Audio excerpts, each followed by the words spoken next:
You're listening to the Corbett Report. Welcome, friends. This is James Corbett of CorbettReport.com. Today's the 27th of May, 2015, and today we are talking to Patrick Wood, a previous guest on the Corbett Report that you may remember. You may remember him from the August Forecast and Review, but he is also the author of a brand new book, available both in hard copy and as a Kindle download, called Technocracy Rising, the Trojan Horse of Global Transformation. That is available at technocracyrising.com. Patrick Wood, thank you so much for coming back on the program today. My pleasure. Good to be with you again, James. Excellent. Well, I am so glad to see you tackling this subject in particular, because for many years I've felt like if not a lone voice in the wilderness, at least a lonely voice in a vast expanse of alt media forest. But there aren't too many people covering this idea of technocracy, transhumanism, and all of the related subjects that go along with it. So my hat's off to you for covering this topic in a very thoroughly researched and documented book that I hope I will commend to the listeners' attention, and I hope they will check it out. But let's start in on this conversation by addressing the big topic, technocracy. What is technocracy? And obviously you lay out the history you from the philosophical inception of this idea in the 18th, 19th centuries through its creation in the 20th century. But let's talk about a definition that comes from one branch of technocracy known as Technocracy Inc. that is cited in this book. You say, quote, or actually, the technocrats say, technocracy is the science of social engineering, the scientific operation of the entire social mechanism to produce and distribute goods and services to the entire population of this continent, North America. For the first time in human history, it will be done as a scientific, technical, engineering problem. Can you expand a little bit on that definition and this idea of technocracy and how it relates to people's lives today? Oh, I sure can. You have to go back in history. Yeah, it's a broad question when you say let's apply it to our current day, but you have to go back in history and look at the original model for technocracy that was developed in the 1930s in particular. And there was an organization called Technocracy Inc. that was formed by a couple of people after they were booted from Columbia University. There was a brief stint where the technocracy movement was housed at Columbia. They got support from Columbia for, doing a couple of continental water studies and stuff. And many of the engineers and scientists that were part of technocracy were from Columbia University. Not all, but most. They got booted for a couple of reasons, mostly because the co-founder, Howard Scott, turned out to be disingenuous, kind of a promoter type, and he didn't represent himself correctly and didn't have the PhD that everybody assumed he had. And so Columbia didn't put up with that very long. They said, hey, man, you lied to us once, you're out of here. And so they started this organization called Technocracy Inc. And that's really where we see the main documentation now that was created for the technocracy model that I believe is being implemented today in today's world. It was based on energy. They believed that capitalism was dead. It was right in the heat of the Great Depression. They thought that politicians were responsible for killing capitalism because, well, people are angry with politicians today too, right? So what's going on? But they didn't have any use for politicians whatsoever. And the scientists and engineers at Columbia, and by the way, I'm not bashing all scientists and engineers. That's not the intent here. There were a few that bought into this at the time. They believed that because technology had come into society, that the very fabric of society had changed. And therefore, the politicians were unable to manage society because they didn't understand the technology. That was their reasoning, basically. So as a group, they stood up and says, if we don't step in as scientists and engineers and do something about this to save society from itself, society's going to crumble. And, World War II or World War III is going to, come about immediately, and the world's going to destroy itself. And you have to remember, too, this is all on the heels of World War I, which was really the first mechanized war that used technology in the history of the world. And it was appalling for everybody, but especially for the scientists and engineers who took the blame for creating the technology that was used in World War I. So they were suffering under a guilt trip right at that point.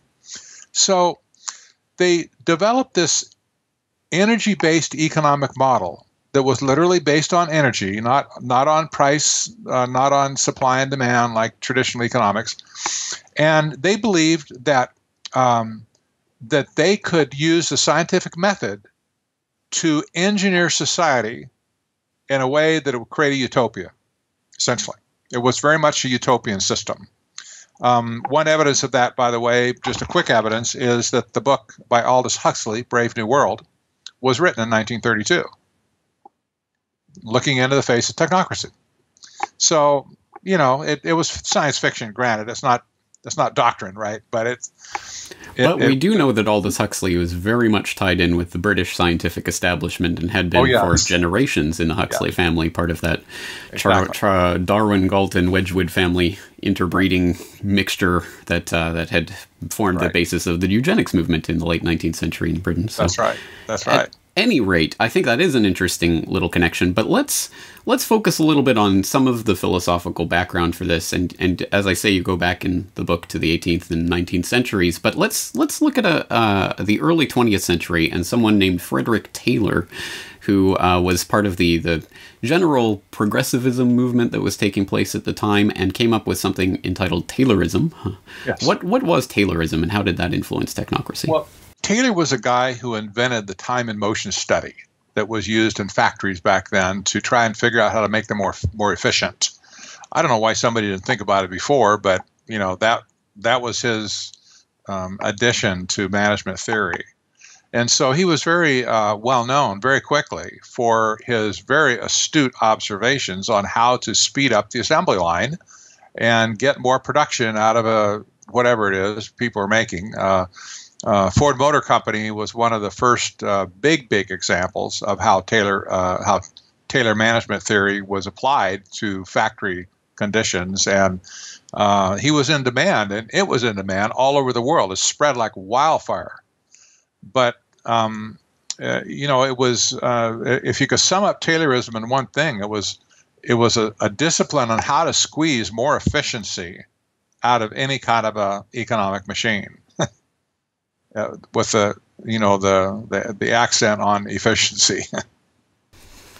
Well, that's exactly right, and of course that played into this idea that there needs to be a managerial class looking over society, almost as a type of factory writ large. And I think this brings with it a host of ideological assumptions to do with holism, collectivism, the necessity of having strict management and regulation of processes.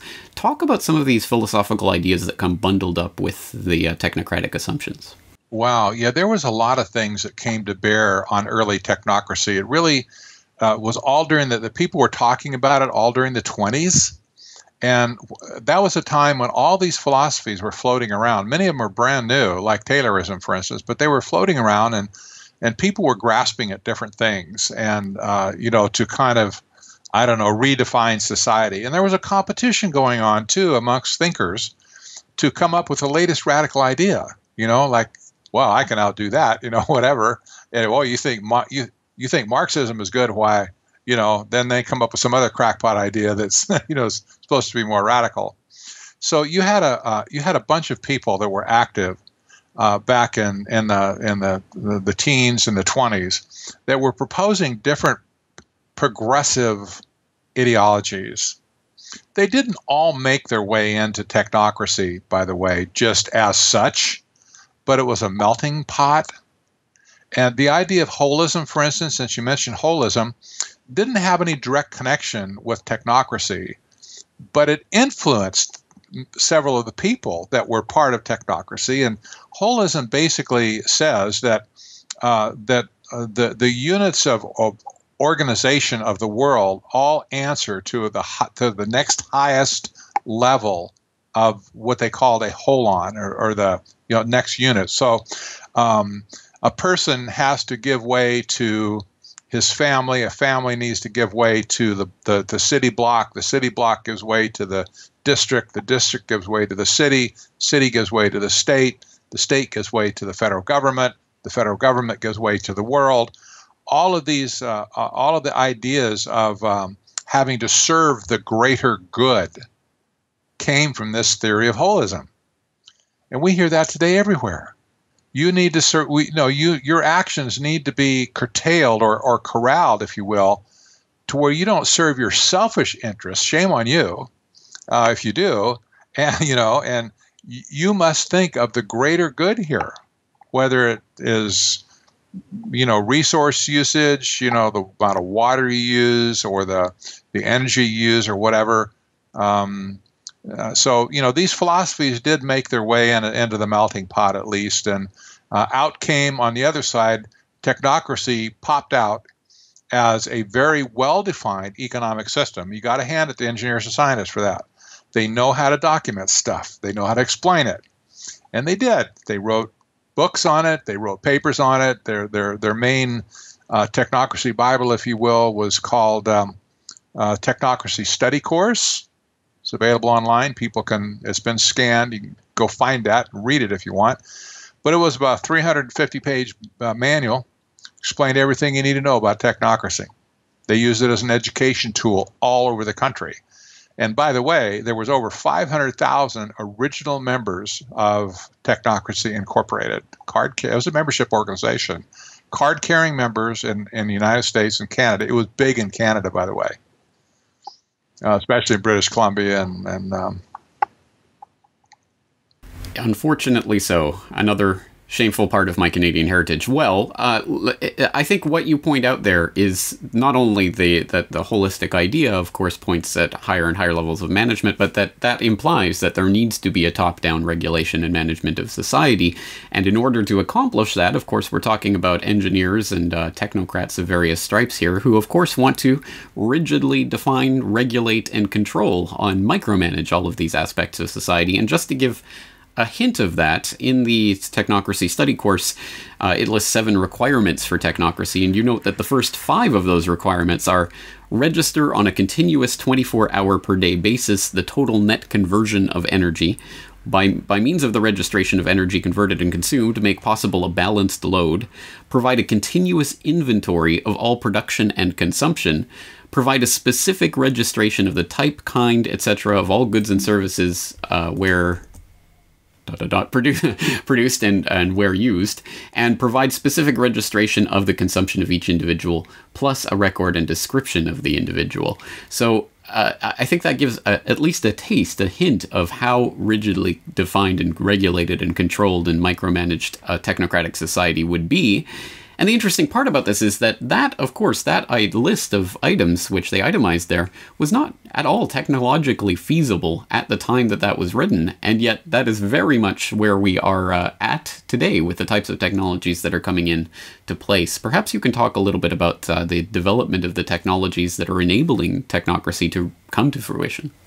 They would have had to use pen and paper by and large for most of this, but the interesting thing is one of the co-founders of Technocracy was M. King Hubbard, who was a young geophysicist at the time.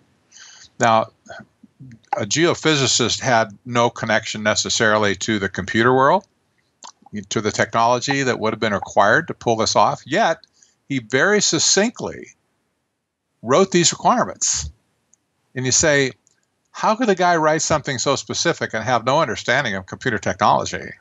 Well, I can tell you I think we know what happened exactly.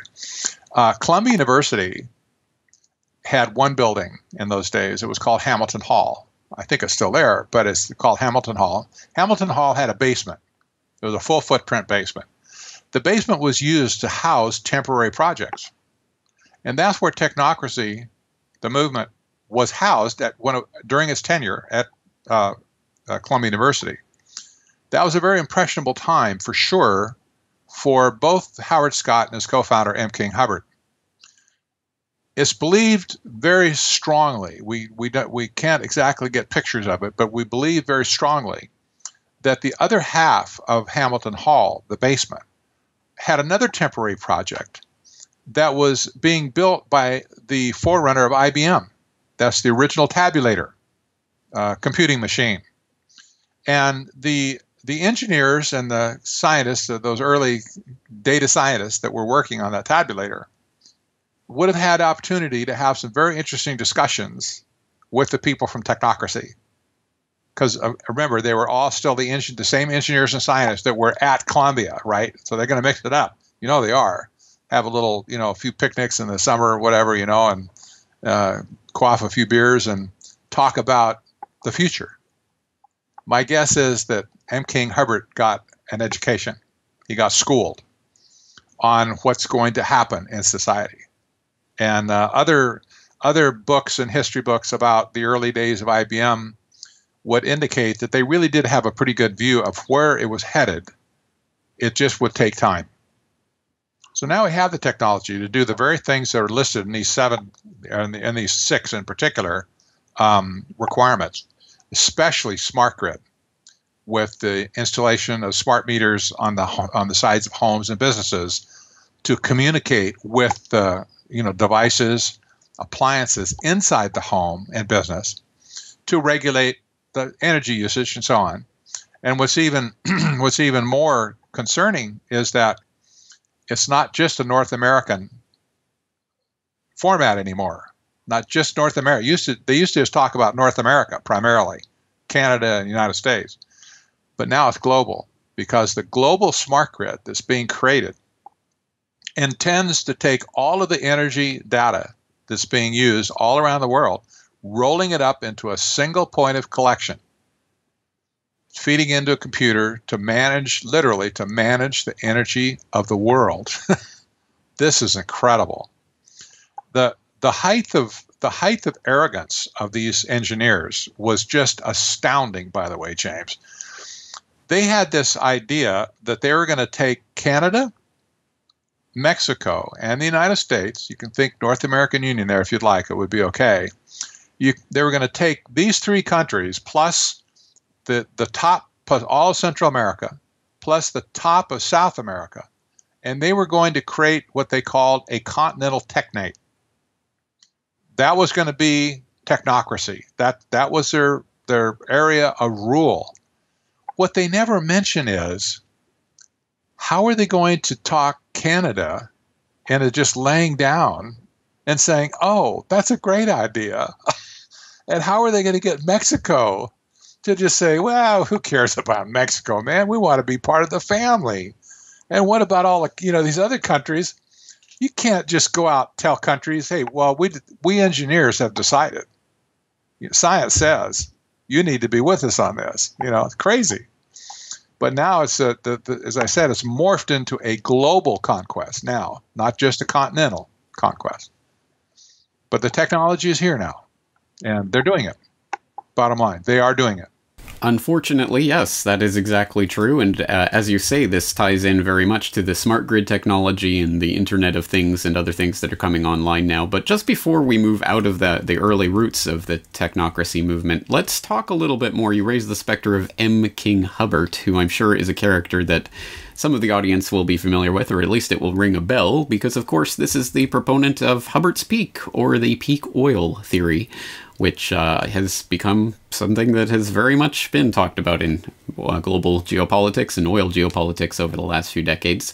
Let's talk about M. King Hubbard's relation to technocracy and then his development of the peak oil theory. Are these two factors related? I think they're very much related. M. King Hubbard left Technocracy Inc. When he pursued a career in let's say the secular world outside of academia. He went to work for oil companies and stuff, and it didn't really suit him, I believe, to be part of this movement, still be in the organization of Technocracy Inc. And he was a co-founder, so he was an important figure. But I found no indication whatsoever that M. King Hubbard ever renounced technocracy. So it wasn't like a mad split. He just said, I've got other things to do with my life. And so he went off to do those other things. And it was 20 years after the founding of Technocracy in 1934, the incorporation, to 1954, when Hubbard wrote, when he proposed his theory of peak oil. And many some people call it peak oil theory, others call it Hubbert's peak. By the way, Hubbert has no relation to Scientology. That's not the L. Ron Hubbard, A-R-D. Is a different spelling. Sometimes people think, oh, it's technology. They must be the same people. No, it's not the same. M. King Hubbert he was a geophysicist, worked for oil companies, and he was pretty well known in his field for sure.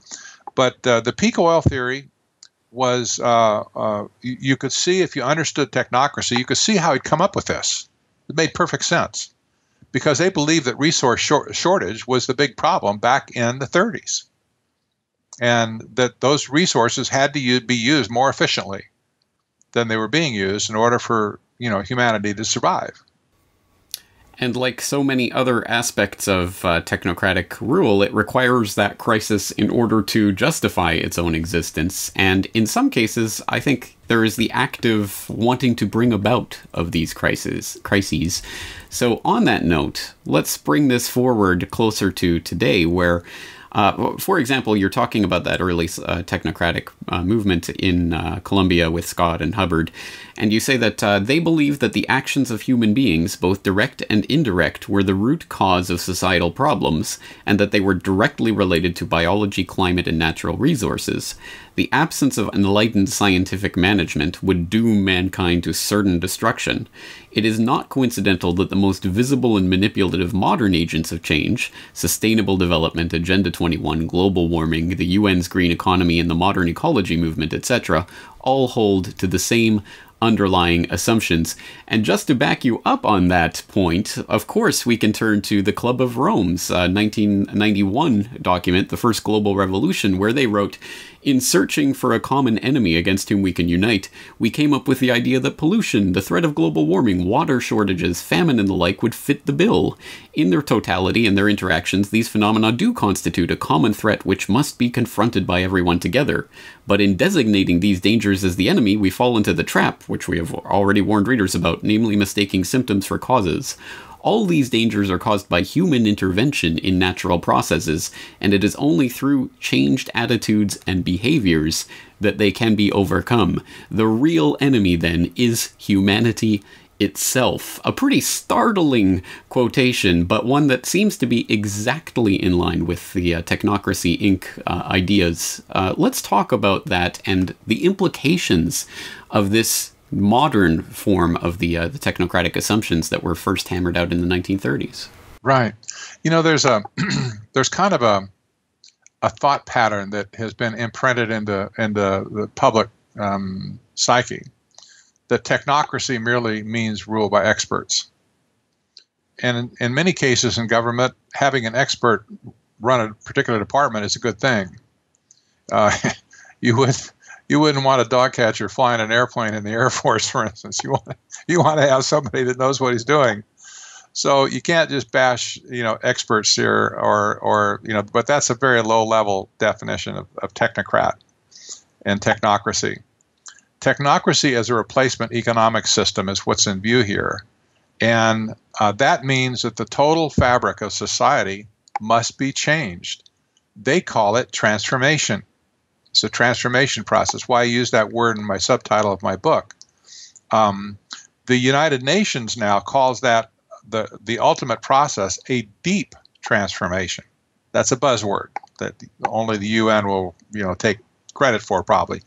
But deep transformation means that the very fabric of society is intended to be changed. They're going to change it. It's not going to be anything that you and I grew up with or remember from 20, 30, 40 years ago. It's going to be a brand new, never tried before system that completely, radically transforms every little nook and cranny of society. It's transforming government into governance, management. It's transforming the economy. It's transforming religion. It's transforming the law, the legal system that's used to support it. Everything from top to bottom in our society is changing right under our nose. That's why people are feeling so much angst in the world today. Like, what's going on? Why are we all under so much stress? This is why, because there's two economic systems in the world fighting for supremacy. You can look at it like an MMA fight if you want. They're in the ring. They're pounding each other as furiously as they can, trying to knock one or the other out. Except this is going to be a battle to the death. The seriousness of this cannot be understated. This is a sea change. This is not just a watershed. It's an absolute sea change that we've never seen in the history of the world. The climate change #1 person at the United Nations is Christiana Figueres. Her official title is she's the Executive Secretary of the UN Framework Convention on Climate Change. She's the big wheel as far as climate change is concerned at the United Nations. She was quoted in a press conference in early February, letting the cat out of the bag what sustainable development climate change is really all about. And she said, and I quote, "This is the first time in the history of mankind that we are setting ourselves the task of intentionally, within a defined period of time, to change the economic development model that has been reigning for at least 150 years since the Industrial Revolution." Close quote. Now, you don't have to read between the lines too much there to figure out what she's saying. Capitalism is on the chopping block. They're going to kill it altogether. Now, I don't know why economists don't get excited about this. My background is in economics, and I get excited about it. Nobody else is paying attention to this, James. I cannot figure out why they wouldn't be at least curious to take somebody's statement like this and say, what do you mean that you're going to change the economic development model? What are you going to change it into? What's it going to look like? How are we going to measure whether we're growing or not growing, or whether people are happy or not happy, whatever? See, this never crosses these people's mind. When she makes a statement like this, it's like, oh, it's kind of like the original technocrats figured that Mexico, Canada, and the United States and all Central American countries somehow would just, oh, well, sure, that's a great idea, guys. We'll do that. It's like, excuse me? You have people in those countries that have a right to self-determination. You think you should ask them? What do they think about it? Do they want to go along with this program and be micromanaged from the top down? I'm sure most of them would say no. Not only no, they say, heck no. Get out of my country.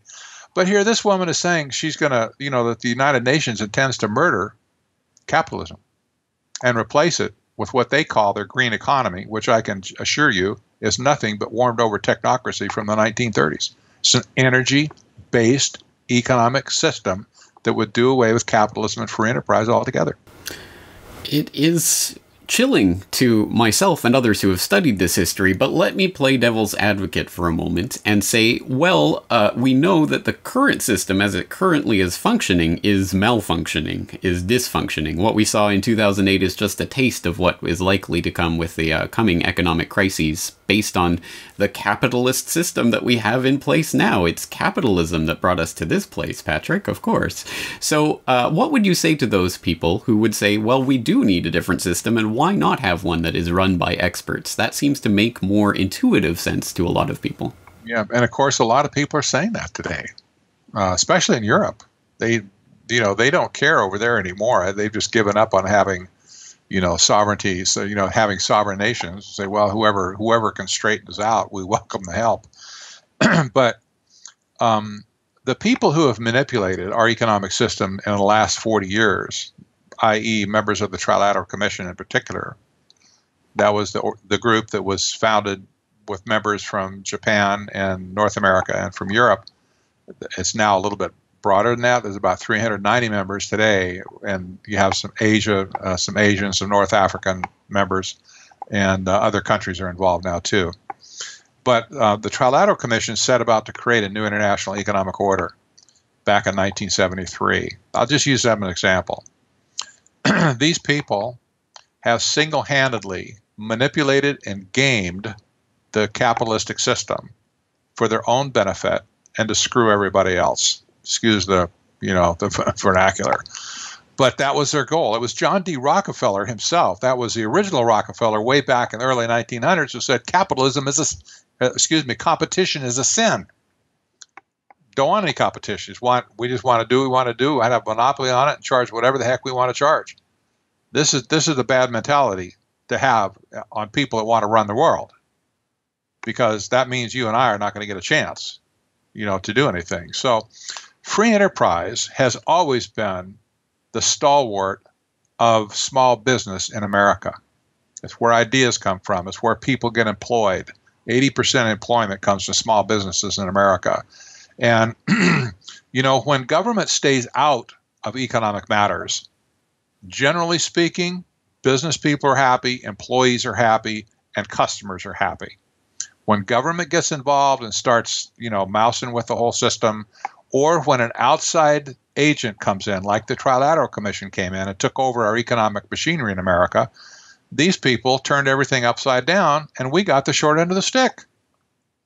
I can't blame capitalism for that. I can blame these greedy, paternalistic profit mongers, if you will, who thought that they knew better than anybody else on how to structure the world. And thank you very much. Get out of the way while we do it. We do have the PhDs after all, and we know what we understand stuff here. You don't. And everybody just bought into it. I could point to things like the North American Free Trade Agreement. They promised the moon when that was first being passed. Oh, it's going to be great. Oh, we're going to have jobs. We're going to have, new factories are going to move here. We're going to have prosperity, and everybody's, the whole sea's going to rise. Everybody's going to rise with it. Ross Perot said at the time, no, what you're going to hear is that giant sucking sound going south. Okay, which did we hear? Did we get the promise or did we get the curse? We got the curse. NAFTA was engineered by members of the Trilateral Commission completely. It was their baby from start to finish. So, these people have been doing it to us and hosing us. Capitalism has taken a bum rap because of these people. It's getting the blame. It's kind of like people in South America that hate gringos. They hate us. You say, well, wait a minute. What, I'm just a person. Do you hate me personally? But they look at the United States mostly as the people who have plundered their country. And they blame the whole country for it. But was it the whole country? No. It was just a few people, some of whom happen to be from America. Exactly right. And I think it's important to differentiate the crony capitalist system, which has arisen specifically in the last centuries from actual capitalism. Yeah. And also, of course, I mean, the fundamental problem. I know that you tend to differentiate, and I've heard you in other interviews differentiate technocracy from socialism or fascism as more political movements, whereas technocracy is more of an economic theory. But I would say that they do converge at various points, including in the idea of a command and control economy. And I think in that way they fail on the same point, because the command and control economy is based on the fundamental flaw of the economic calculation problem, which cannot be solved under a labor theory of value, as socialists would put it, or an energy theory of value, as technocrats would put it. It can only be understood and explained under the subjective theory of value.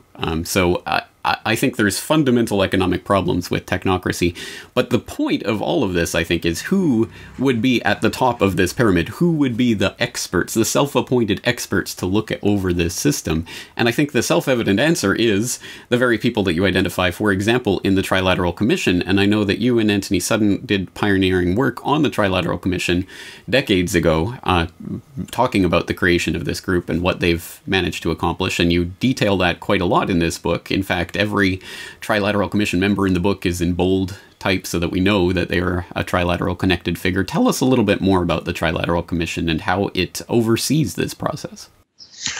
Well, the Trilateral Commission, as I mentioned, was started in 1973 by David Rockefeller and Zbigniew Brzezinski. And Brzezinski's book, Between Two Ages, I believe, is what really brought Rockefeller to the table at least to pick up Brzezinski as a co-founder of the Trilateral Commission. The subtitle on his book was America's Role in the Technotronic Era. I found out just after I started studying technology that what he meant by the technotronic era was essentially technocracy. It's what we have today. You have to go back and read the book to find that out. But when they got into operation, the first thing they did was to put forth a presidential candidate. That was, of course, remember, they had all the money in the world to put at it, too, with Rockefeller and everybody else around him. They picked up Jimmy Carter and Walter Mondale as president vice presidential candidate, got him elected in 1976, the pair of them.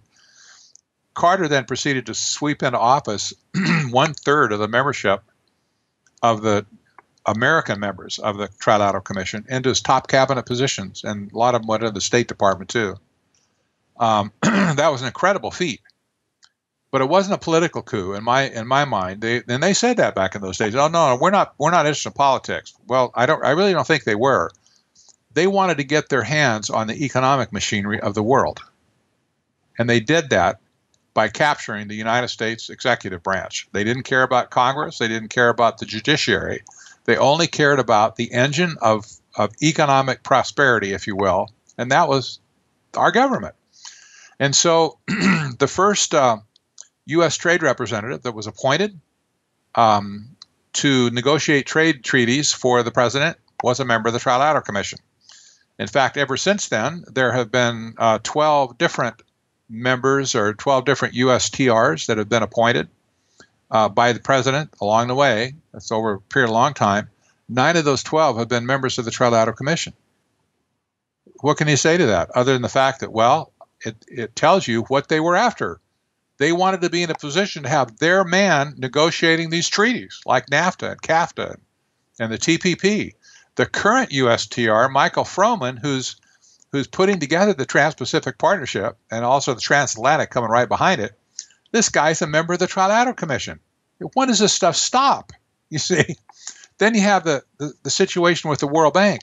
The president of the World Bank is always appointed by our president. That's how it's set up at Bretton Woods. Europe gets to pick the IMF head, and so they always pick that. But there have been 8 members of the 8 appointees to World Bank since Jimmy Carter. 6 of those have been members of the Trilateral Commission. Now you say, well, what's the big deal with the World Bank? Well, the World Bank has been the major engine of globalization around the world. They had it in their pocket the whole time. You just have to ask the question, okay, they own that position, they own the World Bank, they own the USTR, they own the executive branch, lock, stock, and barrel by and large. Are they looking out after American interests? You know, like just us in America or people in Canada or whatever? I mean, are they looking after our family and even a North American continent? No, they're negotiating for themselves. And what are their goals? Well, they said originally to create a new international economic order. So we see these people everywhere. When we look at the 1992 Rio Conference that started Agenda 21, that started sustainable development as a doctrine, that was preceded by a 1987 book called Our Common Future. The United Nations now says if it wasn't for that book, the Rio Conference in 92 never would have taken place. They just say it. This is the one. The woman that chaired the committee, the United Nations committee, it was called the Brundtland Commission. Gro Harlem Brundtland was the chairman of that group. She's the principal author of the book, Our Common Future. She's the principal architect, therefore, of Agenda 21, Sustainable Development. The book is still in print. You can buy it and get it. But Gro Brundtland was a member of the Trilateral Commission from Europe. Who did she write that book for? For the good of the world or for the good of the Trilateral Commission? I would suggest the latter. Of course, they've had control of the economic engine from the get-go, and they still do. They're still using the same, if you will, the same worn-out techniques to drive the world towards technocracy today. It's incredible. John Podesta, I have to bring this up. I didn't mention John Podesta in my book, but if I do a revision, I'm going to. John Podesta came from the United Nations. He's a member of the Trilateral Commission. Went to work for President Obama as a senior policy advisor in charge of climate change. The New York Times last November wrote an article about Podesta. Now, they're not the most conservative newspaper in the world, believe me. The New York Times claimed that John Podesta single-handedly created the president's climate change policy. He created the executive orders that he was going to sign to implement those changes in the executive branch of our government. And just recently, he left the employ of Obama and went to work as campaign manager for Hillary Clinton. So he's kind of out of the picture right now. But here's a guy who sweeps in from the United Nations, coming off of a high-level panel of experts or esteemed persons, and jets right into President Obama to give him all of this doctrine, if you will, the plan. Did Obama come up with this? No. Did Congress come up with this? No. Did a think tank in the was it the Rand Corporation? Or was it, some other organization? Maybe it's the Council on Foreign Relations. You wish. No, it was a direct intravenous application of trilateral style globalism by a member of the Trilateral Commission. What can you say? It's just incredulous.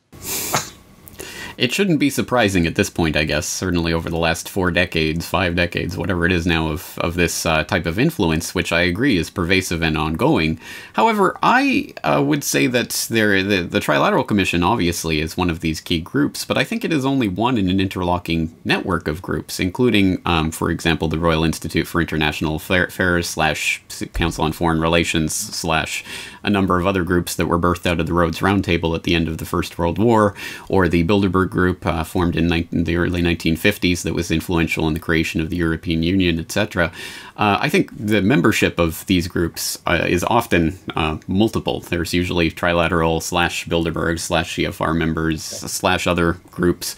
And I see no reason to give any particular primary importance to the Trilateral Commission, but I'm open to being persuaded otherwise.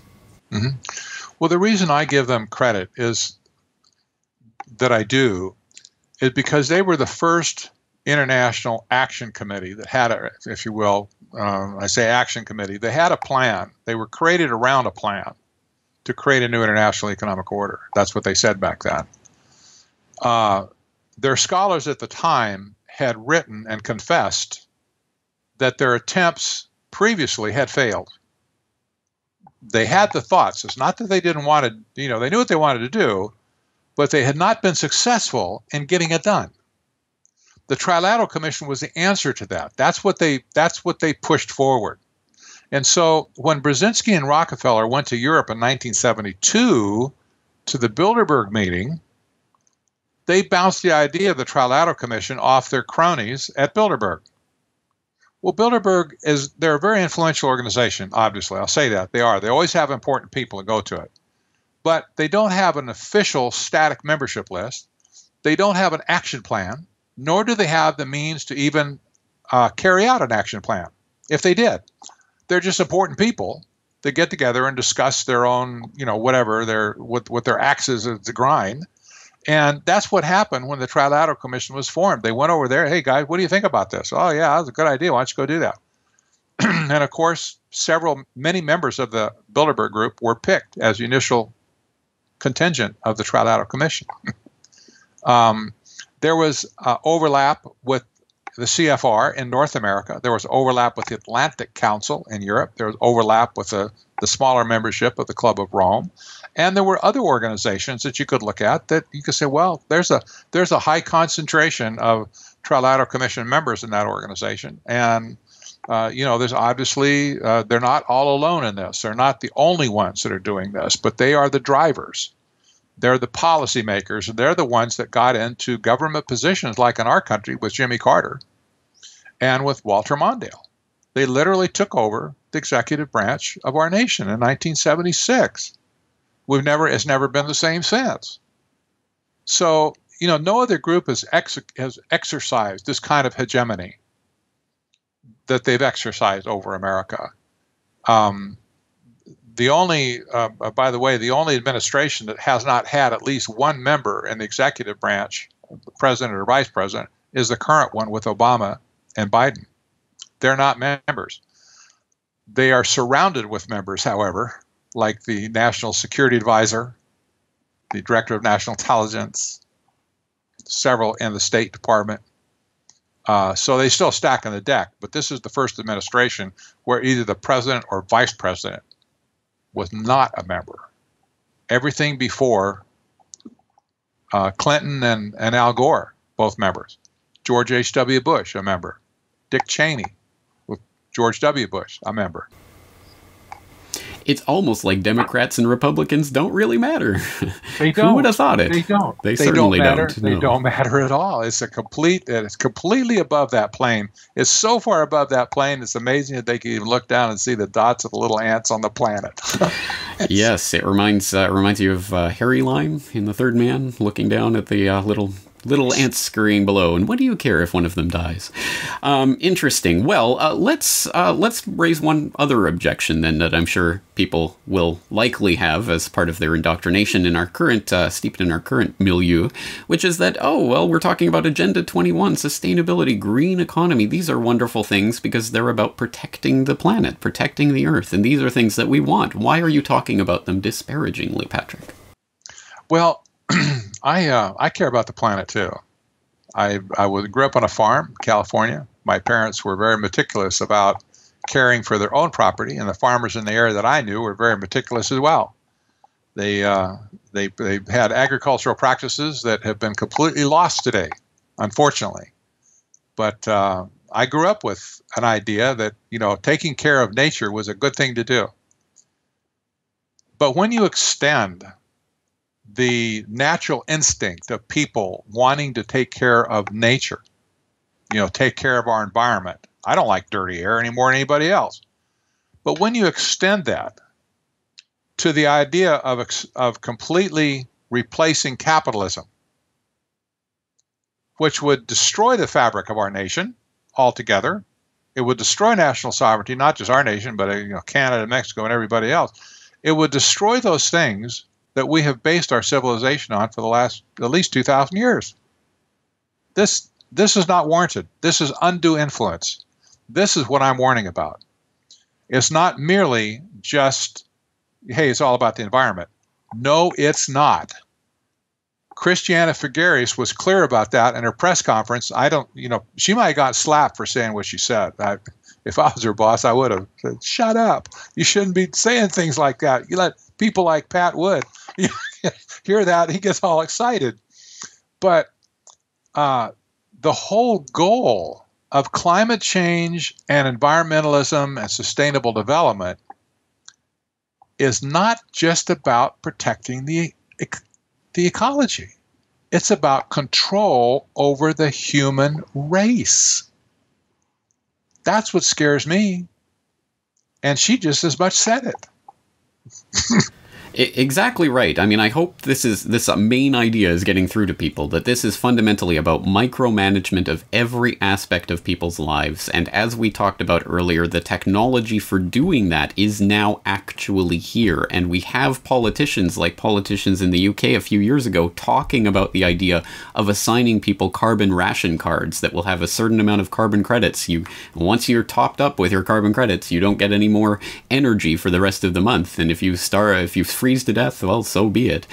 This is now actual serious political proposals that are coming on the table and are now technologically possible, being enabled by smart grid technologies and all of these other things, which it should be frightening to people who understand that people who want to control society are the ones that are putting themselves in these positions of expert status to tell everyone what to do. So this is a very important topic. We haven't obviously done justice to it in the short conversation we've had, but I will once again exhort people to go to technocracyrising.com to take a look at the book. And it's exhaustively documented. It's very thorough. It covers all of these aspects of technocracy and more. But one other thing I wanted to get into before we wrapped up this conversation was the idea that it flabbergasts me, it boggles my mind, but now, in this current day and age, 2015, we have people who are once again coming along with this resource-based economy idea as if it's a new idea, and are now trying to perpetuate it. And it seems that the credulity of the resource-based economy proponents is in a direct correlation with their ignorance of the history of technocracy. What can you say about this re-rise of this resource-based economy idea and its proponents in the current day and age? They're ignorant for sure. Well, most of them will be ignorant. Some aren't, but it's definitely a little bit disingenuous to claim that it's your idea and it's never happened before. And it's not just one movement. There actually are several splinters of utopianism, where resource-based economy, whether it's, and you pick the resource, okay, whether it's energy or some other resource, coal or whatever. This is just simply not a new idea. And if technocracy originally had not documented itself so well, you could argue that point, argue against it. Well, no, this is new. But you know what? The technocracy study course was so absolutely definitive. You just got to go back and read it. It's all there. Unfortunately, I had to read it one time. I got the biggest Excedrin headache I ever had in my life. but people could go read that stuff and say, okay, now wiggle out of this one, would you? Tell me how you're different. It's exactly the same stuff. It's sad, unfortunately, that the same things, the same ideas keep getting regurgitated and keep getting all these followers. I mean, the same 500,000 people who signed up for Technocracy Inc. are the same types that will be signing up for this new iteration of the same old idea. So every generation, I think, has to fight the same fight, unfortunately. And as we move closer to the the technological implementation of this, that fight becomes more and more important, which is why I'm glad that there are more voices that are talking about this and that your voice has been added to that mix. Finally, before we wrap up today, I would be remiss in my hosting duties if I did not take a moment to ask your thoughts on a somewhat unrelated matter, which is you're obviously, for people who don't know, you were a co-author, a colleague with Anthony Sutton, who I've mentioned many times on this program. I've gone back to his research on the rise of on Wall Street and the rise of Hitler, Wall Street and the Bolshevik Revolution, all of these really important studies that he did. And I have noted that in the 1980s, he was predicting that by the year 2000, China would be the new rising world superpower on the back of American technology and economic help. And lo and behold, here we are in the age of the rising China and the growing China-US rivalry. What do you think? This is a horrible question to put to you and put you on the spot, so I will try to rephrase it. I was going to say, what do you think Anthony Sutton would say about that development? But perhaps, what do you say about your own? I know what he would say. We had this pretty well figured out back then. It was Henry Kissinger, when he was working for Richard Nixon, who made the first illegal trip to China to start negotiating an economic softening, a thaw. A lot of people thought Kissinger should have been put in jail. He should have been tried for treason at that point, because China was a sworn enemy of the United States. Kissinger was one of the early members of the Trilateral Commission, by the way, 1973. Then Zbigniew Brzezinski, the co-founder of the Trilateral Commission, finished the normalization process under Jimmy Carter completely. I've got pictures to prove it. And, we knew that back then. We saw what was going on. These people were opening up China as a private preserve for their economic exploitation. They were the ones that sent the companies in to build up the infrastructure before it was even conceivably legal for an American company to set foot in China. Bechtel Engineering had already conducted 18 major infrastructure projects in China. Bechtel Engineering is the largest private engineering company in the world at the time. It probably still is. And Bechtel Engineering was headed by a member of the Trilateral Commission. So this is the way these people worked. They set the deal up. They send their own people in. Who made all the money off of China initially? Mostly members of the Trilateral Commission, their companies. Who invested all the money to build up the infrastructure in China? Same people. They're the ones that went in and fronted the money for it, you know. So you look at China today, it's literally raped our country, and people are upset about it for all kinds of different reasons. You look at it today and say, who is responsible for China? I can tell you who. Members of the Trilateral Commission, period, end of subject. They did it. They did it, and they benefited most from it. And continue to do so even as they ramp up the Cold War rhetoric and all of this nonsense that's going on right now. Well, I keep wishing that Anthony Sutton was around to write Wall Street and the Rise of China, but I guess we should stop wishing, and perhaps I should do that myself. That's a good topic. I'm gonna think about that. Oh no, I've given it to you. Well, I will suggest China and the New World Order, a podcast episode that I had late last year, as a starting point for that research. But there's a lot more to do, so I will be doing more work on it as well. It's an extremely important topic right now. Anyway, this has been another fascinating conversation. So, Patrick Wood, let's not leave it so long till the next conversation. But once again, thank you for taking the time to join us. As I mentioned, technocracyrising.com is the website for the book specifically. Give us the August forecast and review website. Yes, augustforecast.com is my blog site where my, trends, economic forecasts, and so on is. And the book's available at Amazon as well, and there's a Kindle version if people like e-readers. That's fine, too. I just hope they get and read it. I hope so, too. And let's leave it there for today. Patrick Wood, thank you again for your time. Thank you, James. It's been a pleasure.